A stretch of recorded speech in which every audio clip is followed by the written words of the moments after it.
नमस्कार दोस्तों आज का ये वीडियो आपके मन में उठने वाले एक सवाल के उत्तर पर बना हुआ है। असल में आज हमारे एक सब्सक्राइबर ने, जो हमारे वीडियो को नियमित रूप से देखते हैं, उन्होंने हमें एक सवाल जो है उनकी वॉइस रिकॉर्डिंग में भेजा। तो चलिए सबसे पहले ये सवाल सुनते हैं। डॉक्टर साहब जी नमस्कार। डॉक्टर साहब, अपने आप तो आप दवाई बताते हो होम्योपैथिक, इस बीमारी में ये दवाई लेनी चाहिए, इस बीमारी में ये दवाई लेनी चाहिए। मैंने आपकी बहुत सारी वीडियो देखी हैं और फिर अपने आप ये कहते हो कि किसी की डॉक्टर की सलाह के बगैर लेना चाहिए दवाई को। तो फिर क्या आप डॉक्टर नहीं हैं? अपने आप तो दवाई बताते हो, मरीजों का दिल खुश करते हो, और अपने आप ये बताते हो कि ये दवाई डॉक्टर की सलाह बगैर नहीं लेनी चाहिए, फिर मरीजों का दिल तोड़ते हो। ठीक है डॉक्टर साहब, तो ऐसा क्या ठीक लगता है आपको? आप भी तो डॉक्टर हो, आप अपने आप को डॉक्टर नहीं मानते? जब आप दवाई बताते हो इतनी पोटेंसी में लेनी चाहिए, दो दो बूंदे लेनी चाहिए, सीधी डालनी चाहिए, दो दो बूंदे ये पानी में लेनी चाहिए, आप बता भी रहे हो, फिर कह रहे दवाई ऐसे यकीन नहीं करना चाहिए, किसी डॉक्टर की सलाह से लेनी चाहिए। फिर आप वीडियो क्यों बनाते हो? वीडियो ऐसे बनाओ ना कि लोगों का भला हो। आप तो कंफ्यूज करते हो, पहले अपने आप को डॉक्टर बताते हो, फिर दवाई बताते हो, फिर कहते हो नहीं डॉक्टर की सलाह से लेना चाहिए। ये तो बात ठीक नहीं हुई ना कुछ। तो दोस्तों इनका सवाल ये है कि आप अपने वीडियो की शुरुआत में लिखते हैं कि आप डॉक्टर हैं, डॉक्टर गोपाल मुहाले। उसके बाद आप पूरा वीडियो बनाते हैं, किसी बीमारी में उसका इलाज देते हैं, उसके इलाज के बारे में बताते हैं, उसकी दवाइयों के बारे में बताते हैं, और लास्ट में आप ये बोल देते हैं कि आप कोई भी होम्योपैथिक दवा किसी डॉक्टर की सलाह के बिना ना लें। तो ऐसा करके आप कंफ्यूज क्यों कर रहा हो, हमें वो दवा लेना चाहिए या नहीं? दोस्तों आप में से बहुत सारे लोगों के मन में ये सवाल उठता है और इसका उत्तर इस वीडियो के माध्यम से आपको मिलेगा। जनरली दोस्तों क्या होता है कि जब भी कोई डॉक्टर यूट्यूब में या किसी वीडियो में किसी बीमारी का ट्रीटमेंट बताता है, तो वो केवल एक पहलू होता है उसके इलाज का। मतलब यदि मैं किसी दवा की जानकारी दे रहा हूं तो ये उस दवा के बारे में एक सामान्य सी जानकारी है, उस बीमारी के बारे में एक सामान्य सी जानकारी है, और उस बीमारी के इलाज में हम क्या क्या दवा यूज कर सकते हैं ये एक सामान्य सी जानकारी इस वीडियो में दी होती है, जो किसी भी डॉक्टर की जो आप फेस टू फेस मिलते हैं या किसी डॉक्टर से कंसल्ट करते हैं उसकी जगह नहीं ले सकती। इसके पीछे दोस्तों कुछ कारण होते हैं, जैसे कि बीमारी के इलाज में दवाएं बताना उसका केवल एक पहलू है, इसके अलावा दूसरे पहलू भी हो सकते हैं। हो सकता है कि आपको बीमारियों के साथ कुछ और लक्षण हो, कुछ और दूसरी बीमारियां भी हो जो आप डॉक्टर को नहीं बताते, क्योंकि आपको खुद को भी नहीं पता रहती है। जब आप किसी डॉक्टर से मिलते हैं तो वो आपसे बातचीत करके आपके दूसरे लक्षण और दूसरी बीमारियों के बारे में भी जानता है। जैसा एक छोटा सा उदाहरण मैं आपको दूं फैटी लीवर का। दोस्तों फैटी लीवर के मरीज में से 40-50% लोगों को पता ही नहीं होता कि उन्हें फैटी लीवर की शिकायत है। जब वो किसी और चीज की अल्ट्रासोनोग्राफी करवाने जाते हैं तब उन्हें पता चलता है कि हमें फैटी लीवर है। इसी प्रकार से दोस्तों मैं आपको एक छोटा सा उदाहरण देता हूं कि यदि कोई व्यक्ति वजन बढ़ाना चाहता है, अब वजन बढ़ाने के लिए हमने किसी वीडियो में अल्फा माल्ट बताया हुआ है, किसी वीडियो में हमने आयोडम लेने की सलाह दी हुई है, तो आप यदि बिना किसी डॉक्टर की सलाह के इन मेडिसिन का यूज करेंगे तो जाहिर है कि आपको हो सकता है बेनिफिट मिल जाए या हो सकता है बेनिफिट ना मिले, क्योंकि आपके वजन ना बढ़ने के बहुत से कारण हो सकते हैं। अब यदि आप किसी डॉक्टर की सलाह नहीं लेते और केवल वीडियो देख करके मेडिसिन ले लेते हैं तो हो सकता है आपको वो मेडिसिन सूट कर जाए, वो मेडिसिन असर कर जाए, या ये भी हो सकता है कि उस मेडिसिन का आप पर कोई असर ना हो, क्योंकि डॉक्टर ने वो दवा सही बताई है वजन बढ़ाने के लिए, परंतु वजन बढ़ाने का उसका एक जो काज है, यदि उसी काज से आपका वजन कम हुआ है तो वजन बढ़ेगा। जैसे किसी व्यक्ति का वजन कम हो सकता है उसको हेरेडिटरी प्रॉब्लम हो, जेनेटिक प्रॉब्लम है, पूरे परिवार में वजन कम होने की शिकायत हो सकता है वो बहुत अच्छा खाता हो फिर भी वजन नहीं बढ़ रहा हो, तो यहां पर हम आयोडम देते हैं।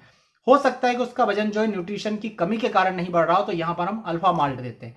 हो सकता है कि उसे वार्म हो, कृमि हो, इसके कारण उसका वजन नहीं बढ़ रहा है, तो हम उसे जो है सीना मेडिसिन देते हैं। हो सकता है कि उस मरीज के लीवर में कोई प्रॉब्लम हो, ताकि मेटाबॉलिज्म सही नहीं हो रहा हो, पोषक तत्व उसकी बॉडी को नहीं लग रहे हो, मतलब वो पोषक तत्व ले रहा है, खा रहा है, किंतु उसकी बॉडी उसे एब्जॉर्व नहीं कर पा रही, तो वहां पर हम कोई लीवर टॉनिक देते हैं, कार्डस, टेलिडोनियम वगैरह। तो ये सब डिपेंड करता है जब आप एक डॉक्टर से फेस टू फेस मिलकर सलाह लेते हैं या कंसल्ट करते हैं।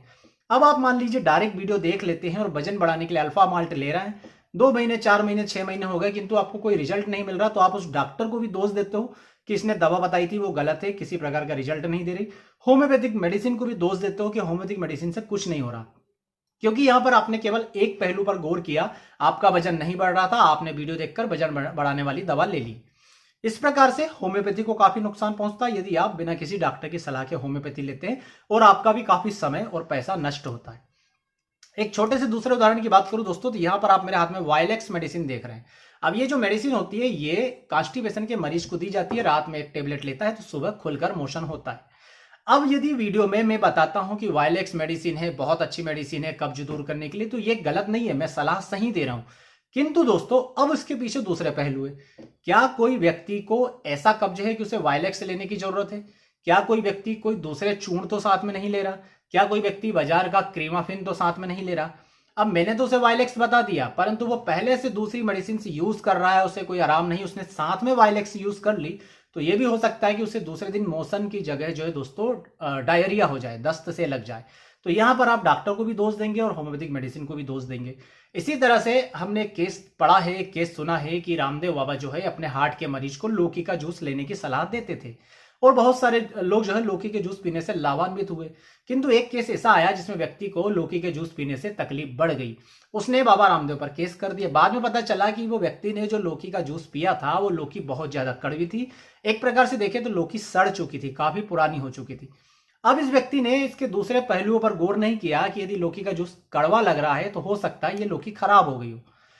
तो कई सारे अन्य फैक्टर होते हैं, उन्होंने तो सीधे बाबा रामदेव पर केस ठोक दिया। तो इस प्रकार से डॉक्टर खुद को सेफ रखने के लिए भी हर वीडियो के नीचे डिस्क्लेमर देते हैं या हर वीडियो में ये बोलते हैं कि आप डॉक्टर की सलाह से मेडिसिन लें, क्योंकि आपको साथ में दूसरी क्या प्रॉब्लम है ये डॉक्टर नहीं जानता। वो एक कॉमन डिसीज पर एक कॉमन दवाई के बारे में आपको जानकारी दे रहा है। आपको वो बीमारी है या नहीं, या किसी दूसरे कारण से वो लक्षण आ रहे हैं, या आपको उस बीमारी के साथ में दूसरी बीमारी है, या आपको वो बीमारी कितनी पुरानी हो गई कितनी नहीं है, आपकी उम्र क्या है, उसके हिसाब से आपकी डोज क्या होना चाहिए, आप कोई दूसरी सेम प्रकार की दवाई तो नहीं ले रहे हैं, आप लीवर के लिए हमारी मेडिसिन यूज कर रहे हैं कार्डस पर, आप साथ में लिप 52 तो यूज नहीं कर रहे हैं। अब आपने तो होम्योपैथी में वीडियो देखा कि कार्डस का मदर टिंचर, चेलिडोनियम हाइड्रेस्टिस का मदर टिंचर से लेने से लीवर सुधरता है, पर आप पहले से ही लिप 52 ले रहे हैं, तो अब लिप 52 बंद करना है या नहीं करना है, या उसके साथ ले रहे हैं तो इसकी डोज क्या रखना है। ऐसे बहुत सारे फैक्टर होते हैं दोस्तों जो आप एक वीडियो देखकर डिसाइड नहीं कर सकते। इसलिए ये सलाह दी जाती है कि कोई भी होम्योपैथिक दवा आप डॉक्टर की देखरेख में लें, ताकि जब आप डॉक्टर से सलाह लें तो डॉक्टर आपकी पूरी केस हिस्ट्री ले, आपके बारे में जान सके, आप कौन सी मेडिसिन ले रहे हैं कौन सी नहीं ले रहे हैं, आपका खान पान कैसा है, आपकी जो है ऑक्यूपेशन कैसा है, आप किस प्रकार से ताजी हवा में सांस ले रहे हैं या बहुत ज्यादा आप प्रदूषण में रह रहे हैं। इस प्रकार से बहुत सारी चीजों का एक कॉम्बिनेशन बनता है जिसके आधार पर ट्रीटमेंट होता है। मेडिसिन देना ट्रीटमेंट का केवल एक पार्ट होता है, पूरा ट्रीटमेंट नहीं होता, आपको यह बात समझना पड़ेगा। एक एग्जाम्पल के लिए हम लेते हैं दोस्तों, आप पैरासीटामॉल मेडिसिन लेते हैं टेम्परेचर कम करने के लिए, पैरासीटामॉल खाने से बुखार कम हो जाता है, टेम्परेचर कम हो जाता है। कोई व्यक्ति ने वीडियो बनाया पैरासीटामॉल लेने से, तो ऐसा तो नहीं ना कि आप वही पैरासीटामॉल आप भी खा रहे हो, छोटे से बच्चे को 4 महीने के को कुछ हुआ तो आपने वही पैरासीटामॉल दे दी। अभी ये पैरासीटामॉल आप जो ले रहे हो इसे कब बंद करना है, कब चलाना है, कब डोज कम करना है, ये तो आप यदि किसी डॉक्टर के कांटेक्ट में रहेंगे तभी पता चलेगा ना। वीडियो में बताई गई जानकारी सही है कि पैरासीटामॉल लेने से टेम्परेचर कम होता है, परंतु इसके दूसरे तथ्य भी है। उम्मीद करूंगा कि मैं इस वीडियो के माध्यम से जो आपको समझाना चाह रहा हूं वो आप समझेंगे। एक दूसरा पहलू यह है कि डॉक्टर जो है कानूनी रूप से स्वयं को बचाने के लिए भी इस प्रकार की जो है आपको सलाह देता है कि डॉक्टर की देखरेख में ले, ताकि यदि आपको कोई चीज एग्रावेट करती है तो डॉक्टर उसे बंद कर दे। आप स्वयं ये निर्णय नहीं ले पाएंगे कि कब हमारे सिम्टम्स एग्रावेट हो रहे हैं, हमें मेडिसिन स्टॉप करना है या डोज कम करना है। ना आप जिस व्यक्ति का वीडियो देख करके मेडिसिन ले रहे हैं और उससे तुरंत सलाह ले पाएंगे, ना वो आपको फेस टू फेस जानता है तो तुरंत आपको सलाह दे पाएगा। तो इन सारी चीजों को आपको एक संयुक्त रूप में देखना पड़ेगा, आपको एक साथ इस चीज को लेना पड़ेगा और इस बात को अपने माइंड में बिठाना पड़ेगा कि मेडिसिन ट्रीटमेंट का केवल एक पार्ट होता है, उसके अलावा भी बहुत सी चीजें जानना पड़ती है ये डिसाइड करने के लिए कि आपकी मेडिसिन का डोज क्या होना चाहिए, मेडिसिन सिंगल देना चाहिए या मिक्स करके देना चाहिए।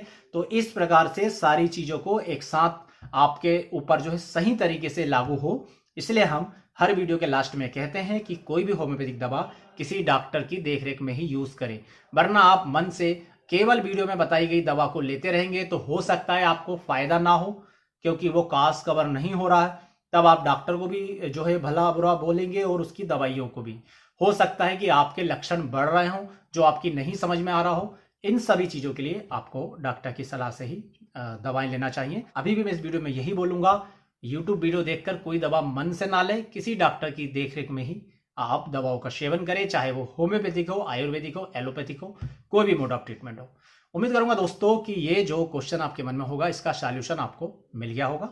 इसी तरह हमसे जुड़े रहिए। आप सभी का बहुत बहुत धन्यवाद। जय हिंद, वंदे मातरम।